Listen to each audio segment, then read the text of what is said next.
হ্যাঁ, এই আমার কথা হচ্ছে আমরা আমরা জানি বা জানিও না যে মানুষ যখন ডিপ্রেশনের মধ্যে চলে যায়, ফিল করে ডিপ্রেশন, তখন মানুষ কিন্তু লজিক্যাল থাকে, মানে লজিক নিয়ে ভাবে, লজিক। তারপরেও কেন জানি ভুল ডিসিশন নিয়ে ফেলে। প্রশ্নটা হলো কেন, তাই না? কেন কেন করে কেন ভুল ডিসিশন নিয়ে ফেলে, এইটা হলো প্রশ্ন। কারণ একটাই, হ্যাঁ, মানে ডিপ্রেশন আমাদের ভাবার ধরনটাই চেঞ্জ করে দেয়, লাইক পরিবর্তন করে ফেলায় অনেক কিছু। ছোট সমস্যা অনেক বড় মনে হয়, নিজের ভুল অনেক বড় মনে হয়, যে আমি অনেক বড় ভুল করে ফেলাইছি, এখন কি হবে। মানে এই সিচুয়েশনটাকে বলে লাইক নেগেটিভ থিঙ্কিং লুপ।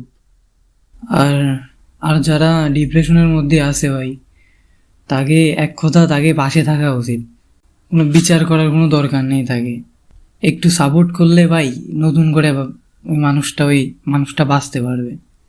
আর একটা কথা, ডিপ্রেশনের মধ্যে ভাই সব লজিক্যালভাবে ভাবে, কিন্তু তারপরেও ভুল সিদ্ধান্ত নিয়ে ফেলে, বললাম তো কেন। কিন্তু যেই যে কষ্টটা নিয়ে ভাবে, যে অনুভূতিটা থাকে, আসলে কিন্তু ওটা সত্যি হয়। আসলে যে লাইফটা কেমন শিট অফ পিস কীরকমভাবে চলতেছে, হ্যাঁ, এটা কিন্তু সত্যি।